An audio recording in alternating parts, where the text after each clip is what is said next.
जय हिंद। चलिए करते हैं क्लास को स्टार्ट।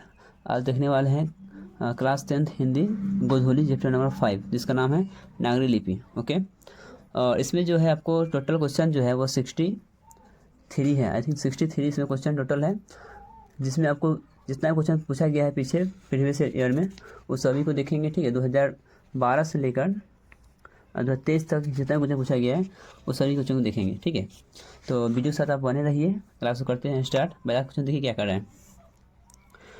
फर्स्ट क्वेश्चन है, किस शासक ने ऐसा सिक्का चलाया जिस पर नागरी लिपि में रामसिंह शब्द अंकित है। आपको यह बतलाना है कि वह कौन से शासक थे जिसने रामसिंह शब्द का अंकित सिक्का चलाया था।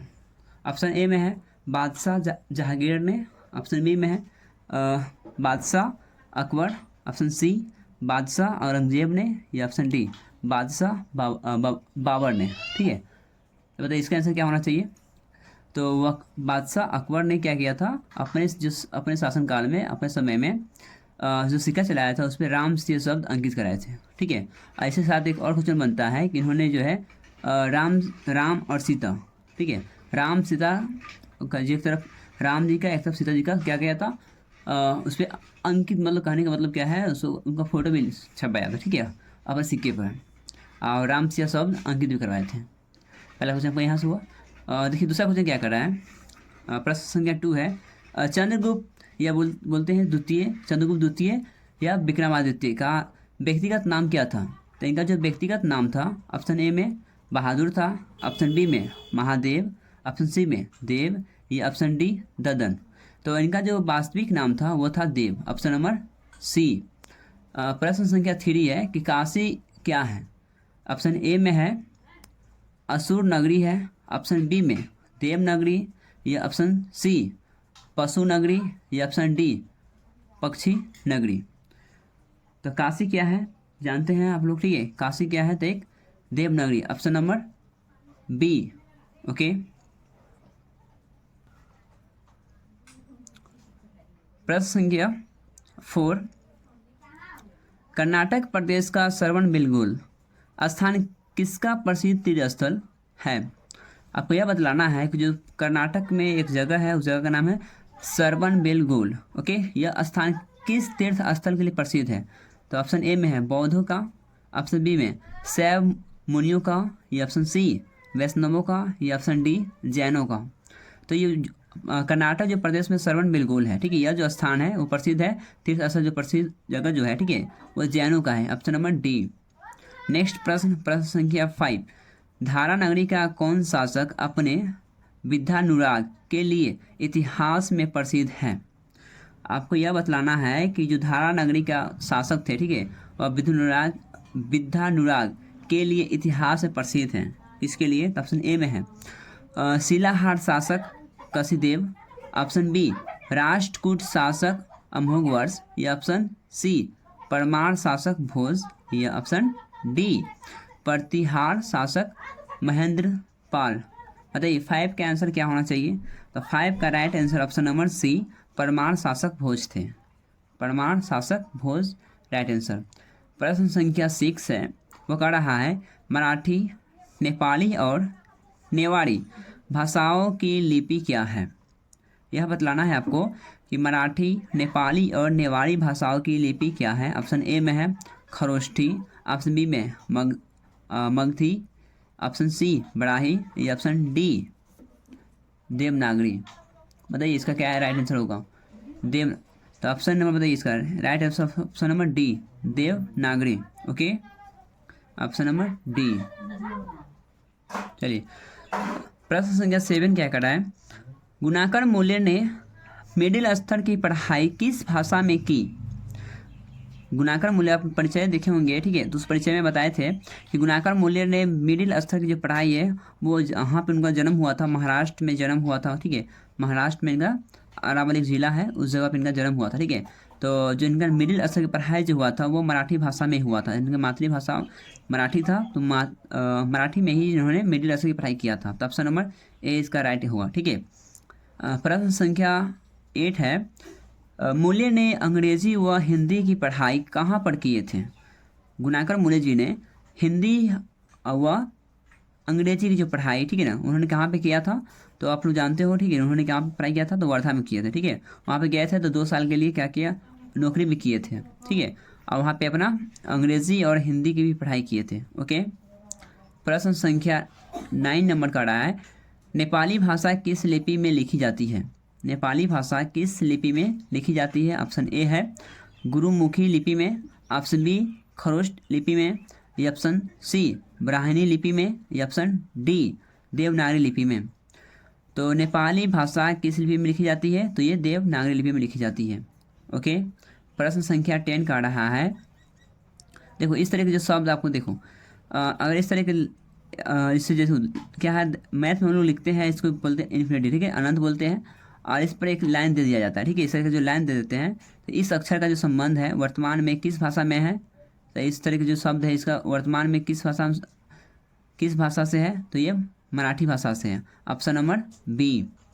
प्रश्न संख्या 11 का रहा है कि बंगला लिपि प्राचीन नागरी लिपि की है। तो ऑप्शन ए में पुत्री है, ऑप्शन बी बहन है, या ऑप्शन सी भगनी, या ऑप्शन डी बहू। तो बंगला लिपि प्राचीन नागरी लिपि की बहन है, ऑप्शन नंबर बी। प्रश्न संख्या 12 का रहा है कि केरल के शासकों के द्वारा सिक्कों पर वीर केरलस्य शब्द किस लिपि में लिखी गई है। तो ये जो लिखी गई है, ठीक है, ऑप्शन ए में है नागर लिपि में, ऑप्शन बी ब्राह्मी लिपि में, ऑप्शन सी नंदी नागरी लिपि में, या ऑप्शन डी गुरुमुखी लिपि में। बताइए 12 का आंसर क्या होगा। तो 12 का राइट आंसर ऑप्शन नंबर ए नागर लिपि में लिखी गई है। ओके, बहुत ही मोस्ट इंपॉर्टेंट क्वेश्चन है। क्वेश्चन नंबर देखो 2019 में पूछा गया था, 2022 में पूछा गया, ठीक है, तो संभव है कि 2024 में भी क्वेश्चन पूछ ले। चलिए क्वेश्चन नंबर 13 है। 13 नंबर क्वेश्चन का रहा है कि पहल किन राजाओं के लेखों के लिपि को ही नंदी नागरी नाम दिया गया। ऑप्शन ए देवगिरी की राजाओं का, ऑप्शन बी विजयनगर के राजाओं का, या ऑप्शन सी राष्ट्रकूट के राजाओं का, या ऑप्शन डी चोल राजाओं का। बताइए 13 का राइट आंसर क्या होगा। 13 का right answer option number B Vijayanagara के राजाओं का। ओके, क्वेश्चन नंबर 14 है। क्वेश्चन नंबर 14 का देखिए, क्वेश्चन 14 का रहा है टकसाल का संबंध है, ठीक है, टकसाल का जो संबंध है वो किससे है। तो ऑप्शन ए में सिक्कों से, ऑप्शन बी अभिलेखों से, ऑप्शन सी लिपि से, या ऑप्शन डी अनाज के ढेरों से। तो 14 का आंसर क्या होगा बताइए आप लोग। तो 14 का राइट आंसर ऑप्शन नंबर ए सिक्कों से। ओके, ऑप्शन नंबर ए होगा सिक्कों से। ओके, चलिए आगे देखते हैं क्वेश्चन नंबर 15। श्रवण बेलगोला स्थान का संबंध है। श्रवण बेलगोला स्थान का संबंध किससे है। तब जस्ट मैंने पीछे क्वेश्चन देखा था, ठीक है, ये जैन धर्म से है। ऑप्शन नंबर ए। कहाँ पे है श्रवण बेलगोला, तो कर्नाटक में है। किस धर्म के लिए प्रसिद्ध है ये, तो जैन धर्म से, ठीक है। नागरी लिपि शीर्षक निबंध के निबंधकार है। नागरी लिपि शीर्षक निबंध के निबंधकार है। ऑप्शन ए में है गुणाकर मूल्य, ठीक है, तो इसका right answer option number A. नागरी लिपि के शीर्षक कौन है, तो ये आपका गुणाकर मूल्य जी है। नेक्स्ट, नागरी लिपि शीर्षक पाठ किस पुस्तक से लिया गया है। नागरी लिपि शीर्षक पाठ पुस्तक से किस पुस्तक से लिया गया है। 17 का राइट आंसर क्या होगा, तो 17 ऑप्शन नंबर बी, ठीक है, भारतीय लिपियों की कहानी से लिया गया है। भारतीय लिपियों की कहानी से, option number B. Next question 18 number, question number 18 का रहा है मराठी भाषा की लिपि कौन सी है। ब्राह्मी, नंदी नागरी, देवनागरी, या मराठी लिपि। तो इसका right answer option number C Devanagari. Siddham क्या है। सिद्धम क्या है, तो एक प्रकार की लिपि है। सिद्धम क्या है, तो एक प्रकार की लिपि, option number D. Question number 20, किसे देवनागरी की संज्ञा दी गई है। किसे देवनागरी की संज्ञा दी गई है, तो Kashi, option number B. 21 number question, Malwa में नागर लिपि का इस्तेमाल होता है, ऐसा किसने कहा था। ऐसा किसने कहा था, तो ऐसा कहा था अलबेरुनी ने कहा था, ठीक है, ऑप्शन नंबर ए। क्वेश्चन नंबर 22 है, अमोघ वर्ष कौन था। अमोघवर्ष कौन था? ऑप्शन ए है एक विद्वान था, या ऑप्शन बी प्रख्यात राष्ट्रकूट राजा था। तो इसका right answer option number B होगा, प्रख्यात राष्ट्रकूट राजा, option number B. Next question 23, Mihir Bhoj की ग्वालियर प्रशस्ति किस भाषा में है? प्राकृतिक, अपभ्रंश, संस्कृत या हिंदी? बताइए 23 का आंसर क्या होना चाहिए? 23 क्वेश्चन का रहा है मिहिर भोज की ग्वालियर प्रशस्ति किस भाषा में है? 23, तो ऑप्शन ए है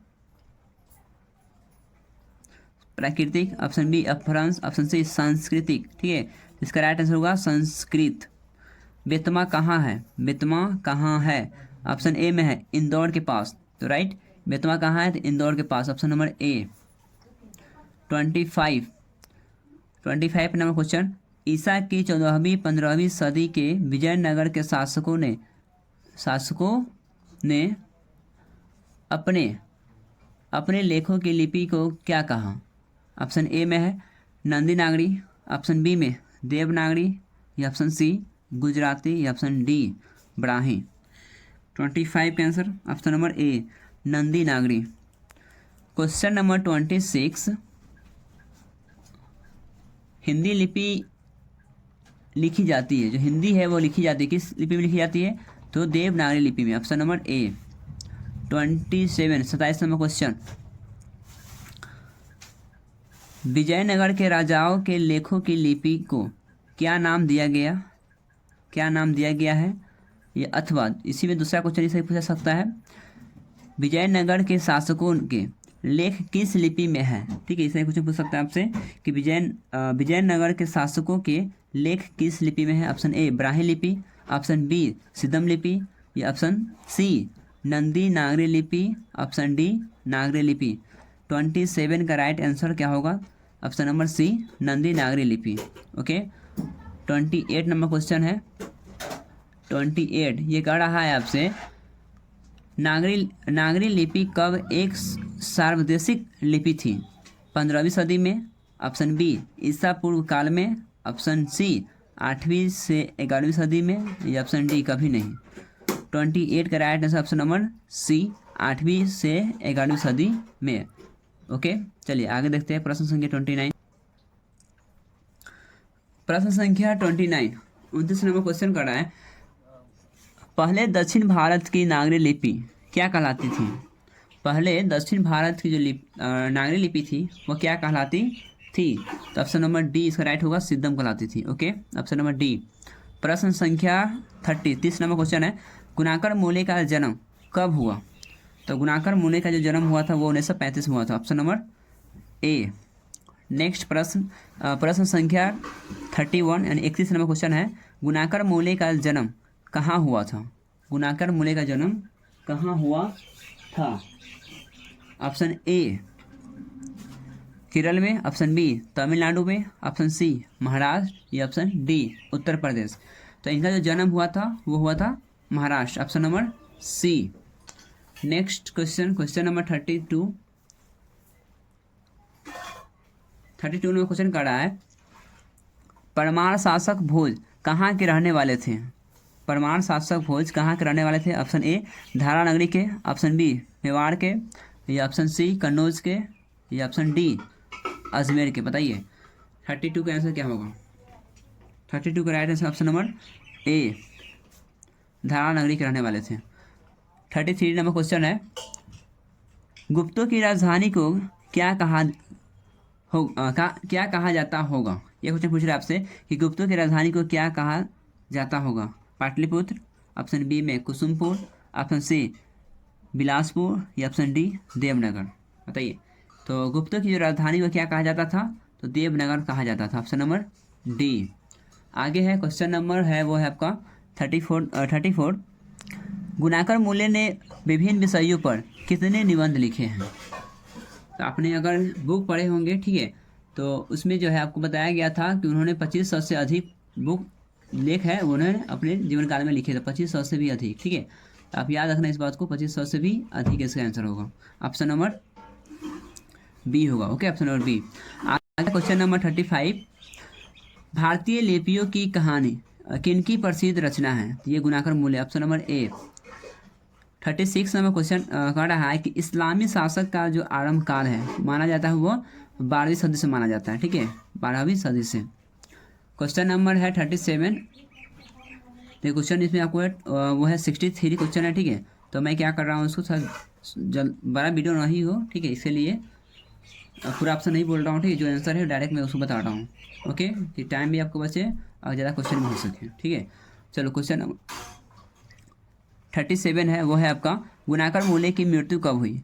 तो गुणाकर मूल्य की मृत्यु कब हुआ था? तो 2009, ऑप्शन नंबर डी। चलिए प्रश्न संख्या 38 है, नागरी लिपि के आरंभिक लेख हमें कहाँ से मिलते हैं? जो नागरी लिपि के जो आरंभिक लेख है वो हमें कहाँ से मिलते हैं, ठीक है। तो ऑप्शन ए में है पूर्वी भारत, ऑप्शन बी पश्चिमी भारत, ऑप्शन सी दक्षिणी भारत, या ऑप्शन डी उत्तरी भारत।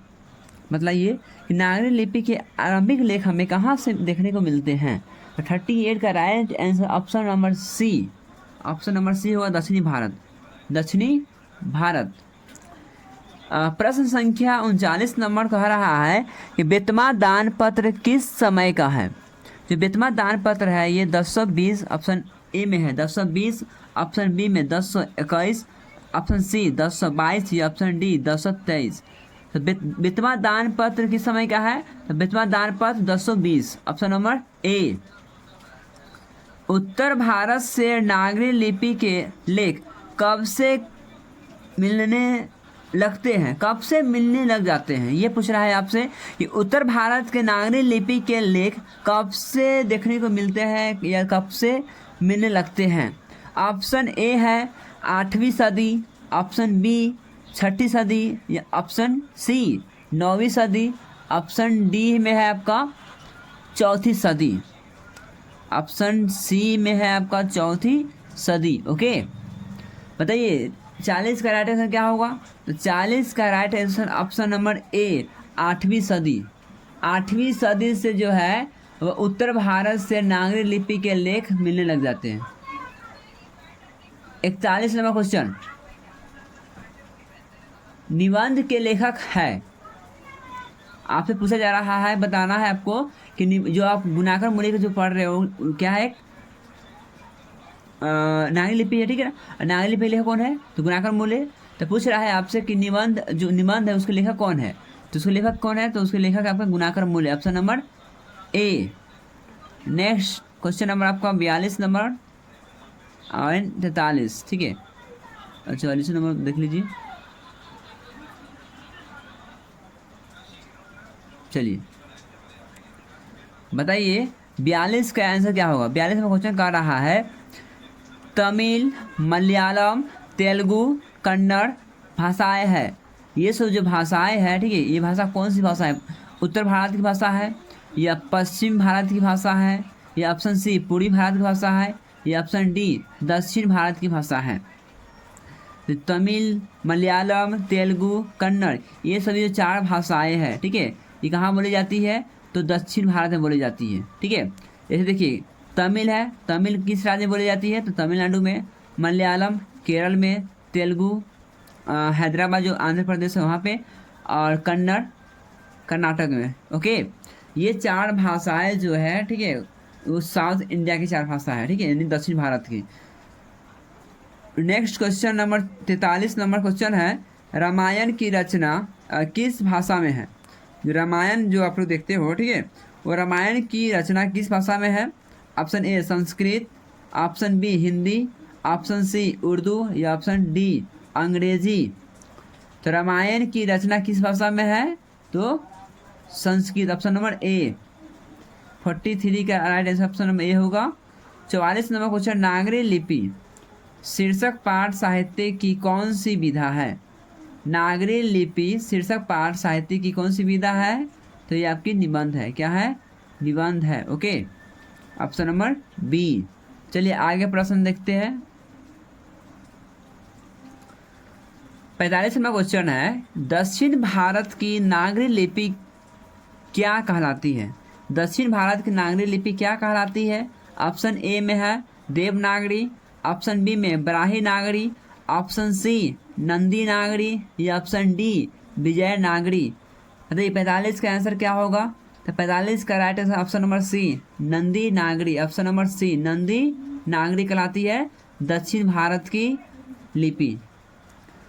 46 नंबर क्वेश्चन है, 10वीं 11वीं सदी में किस रचना ने भारत यूरोप के बीच व्यापार संबंध के बारे में बताया? भारत और यूरोप के बीच व्यापार के बारे में किस पुस्तक में बताया? ठीक है, बताना है आपको इसका पुस्तक का नाम। 46 का राइट ऑप्शन नंबर ए में है अकबरनामा, ऑप्शन बी में है शाहनामा, ऑप्शन सी पद्मावत या ऑप्शन डी रामचरितमानस। बताइए 46 का राइट आंसर क्या होगा?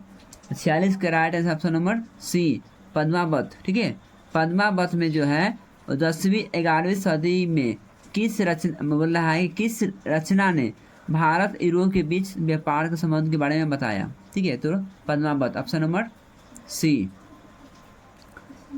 तो 47 नंबर क्वेश्चन है, याद रखना कि इससे बाहर एक भी क्वेश्चन आपके बोर्ड एग्जाम में नहीं पूछा जाएगा।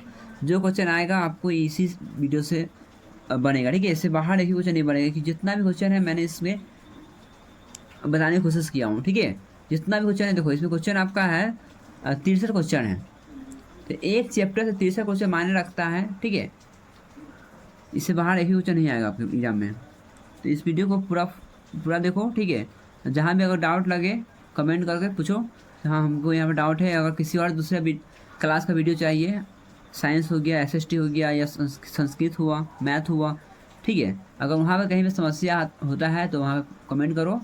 ठीक है, उसका हम आंसर जो है आपको कमेंट बॉक्स में बताएंगे। ठीक है, चलो तो क्वेश्चन नंबर देख रहे थे 47 में देख रहे थे ना। तो 47 में क्वेश्चन कह रहा है कि दक्षिण भारत में द्रविड़ भाषा परिवार की कौन सी भाषा सबसे अधिक प्राचीन है?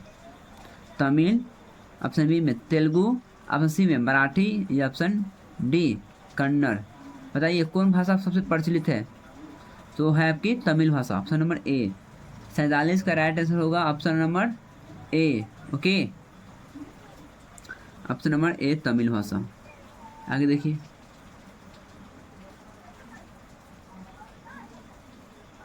चलिए 48 नंबर क्वेश्चन कह रहा है सहपाद की कृति है, सहपाद की कृति है। ऑप्शन ए में है दोहाकोश, ऑप्शन बी में पृथ्वीराज रासो, ऑप्शन सी मृच्छकटिकम या ऑप्शन डी मेघदूतम।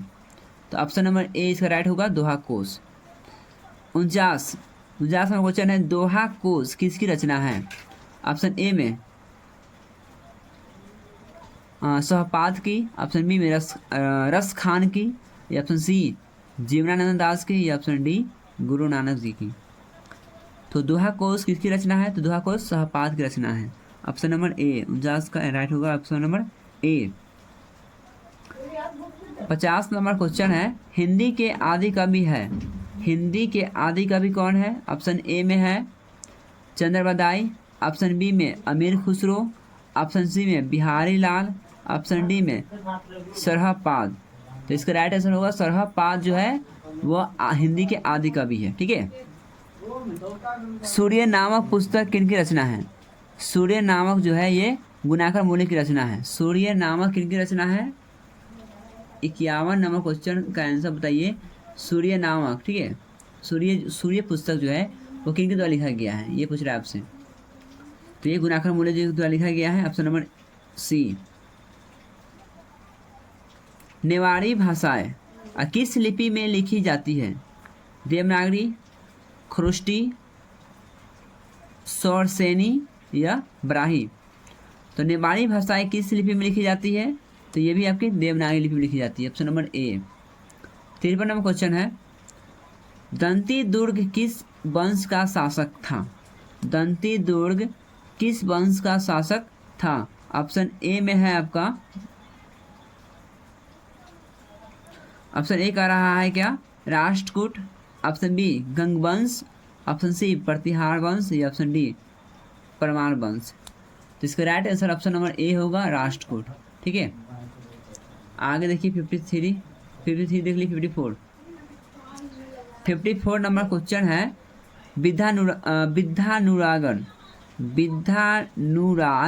के लिए प्रसिद्ध है। विद्यानुराग किसके लिए प्रसिद्ध है? भोज के लिए या दंतिदुर्ग के लिए, महेंद्रपाल के लिए या श्रीगंग राजा? बताइए 54 का आंसर क्या होगा? 54 का right answer option number A Bhoj. ठीक है, भोज के लिए प्रसिद्ध है। 55 नंबर क्वेश्चन है दंतिदुर्ग का चाचा का नाम क्या था? दंतिदुर्ग का चाचा का नाम था Krishna, option number A. Next question, Gomateshwara का भव्य पुतला कहाँ है? श्रवण बेलगोला में, कन्नौज में, कलिंग में या बेतवा में? 56 का आंसर क्या होगा? तो ऑप्शन नंबर ए है आपका श्रवण बेलगोला। ठीक है ना, बताए थे जैन धर्म के लिए प्रसिद्ध है। ये कहाँ पे है? तो कर्नाटक में है श्रवण बेलगोला। ठीक है, श्रवण बेलगोल। आगे देखिए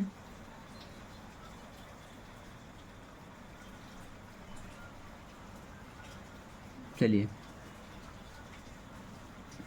57 नंबर क्वेश्चन कह रहा है कि 8वीं सदी में शिलाहारों का राज्य कहाँ स्थापित हुआ? 8वीं सदी में शिलाहारों का राज्य है वो कहाँ पर स्थापित हुआ? ऑप्शन ए में उड़ीसा, ऑप्शन बी में महाराष्ट्र, ऑप्शन सी आंध्र प्रदेश या ऑप्शन डी तमिलनाडु।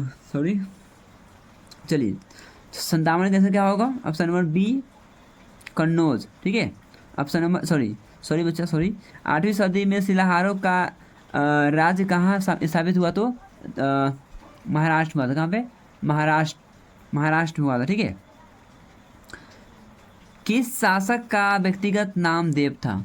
आपको यह बतलाना है कि किस शासक का व्यक्तिगत नाम देव था। ऑप्शन ए में है विक्रमादित्य, ऑप्शन बी में दंतिदुर्ग, ऑप्शन सी मिहिर भोज या ऑप्शन सी डी चंद्रगुप्त प्रथम। मतलब किसका नाम था व्यक्तिगत नाम देव था? फटाफट बताइए। तो ये था आपका विक्रमादित्य का नाम क्या था? व्यक्तिगत नाम देव था। ठीक है, याद रखना। नेक्स्ट नंबर क्वेश्चन, एलोरा का कैलाश मंदिर किस वंश के शासकों ने बनवाया था? गुर्जर प्रतिहार या परमार वंश, गुप्त वंश या राष्ट्रकूट? बताइए 59 कैसे क्या होगा? ऑप्शन नंबर डी 59 का answer option number D Rashtrakuta. Rashtrakuta की नई राजधानी कहाँ थी? राष्ट्रकूट की नई राजधानी कहाँ थी? ऑप्शन ए मानेखेट, ऑप्शन बी है धारानगरी, ऑप्शन सी कन्नौज या ऑप्शन डी कलिंग? राष्ट्रकूट की नई राजधानी कहाँ थी? फटाफट बताइए इसका आंसर। बताए थे आपको कि राष्ट्रकूट जो अमोघ वर्ष आया था, ठीक है ना, उसने क्या किया था? राष्ट्रकूट की राजधानी बदलकर कहाँ पर कर दिया? मानेखेट कर दिया नया। ठीक है, राष्ट्रकूट की राजधानी। ओके, चलिए आगे देखते हैं। कुछ और थोड़ा सा क्वेश्चन और बचा हुआ है कि 60 क्वेश्चन देख लिए। ठीक है, वीडियो पूरा वॉच कीजिएगा। ठीक है, और पूरा गौर से सुनिए इसको। ओके, एक एक क्वेश्चन को याद करते चलिएगा। चलिए प्रश्न संख्या 61 है, गणित सार संग्रह की रचना किसने किया था? गणित सार संग्रह की रचना किसने किया था? ऑप्शन ए में है दंतिदुर्ग, ऑप्शन बी में है Mahaviracharya, option C Vikramaditya, option D Mahendrapal. तो इसका right answer option number B Mahaviracharya होगा। ठीक है ना, उन्होंने ही गणित सार संग्रह की रचना किया था। ठीक है, नेक्स्ट क्वेश्चन नंबर 62 नंबर, गंग वंश के शासकों का संबंध वर्तमान के किस क्षेत्र से था? Option A Odisha, option B Andhra Pradesh, option C Uttar Pradesh या ऑप्शन डी महाराष्ट्र? बताइए 62 का आंसर क्या होना चाहिए? तो 62 का राइट आंसर ऑप्शन नंबर ए ओडिशा। नेक्स्ट 63 यानी 63 नंबर क्वेश्चन, लास्ट क्वेश्चन है इस वीडियो का आपका। 63 क्वेश्चन लास्ट क्वेश्चन। ओके, ये आपका लास्ट क्वेश्चन है 63 नंबर क्वेश्चन। ब्राह्मी शैली का प्रचलन भी था। इसका जो ब्राह्मी लिपि का प्रचलन था उत्तर प्रदेश में, महाराष्ट्र में, उड़ीसा में या तमिलनाडु में, बताइए इसका राइट आंसर क्या होगा? तो ऑप्शन नंबर सी, ओडिशा में। ओडिशा में ब्राह्मी शैली प्रचलन थी, कहाँ पे? ओडिशा में। ओके ओके स्टूडेंट, ये था आपका 63 क्वेश्चन नागरी लिपि से। जितना हो सके उतना मैंने बताया। जितना भी क्वेश्चन आपका प्रीवियस ईयर में पूछा गया है उसको भी देखें, ठीक है, और जो न्यू क्वेश्चन बनता है उसको भी देखें। ओके, अगर वीडियो आपको पसंद आ रहा होगा तो वीडियो शेयर करो, अपने दोस्तों में शेयर कर दो, ठीक है, और चैनल को सब्सक्राइब करो, वीडियो को लाइक करो। और इस तरह की वीडियो आपको जो है इस चैनल पर मिलते रहेगा। क्वेश्चन आपको इसमें जो जितना भी टोटल चैप्टर है आपका, ठीक है, हिंदी का या संस्कृत हो गया, मैथ, अदर जितना भी सब्जेक्ट है सभी का इसमें आपको वीडियो मिलेगा, ठीक है। चलिए, से मिलते हैं नेक्स्ट वीडियो में, तब तक के लिए जय हिंद।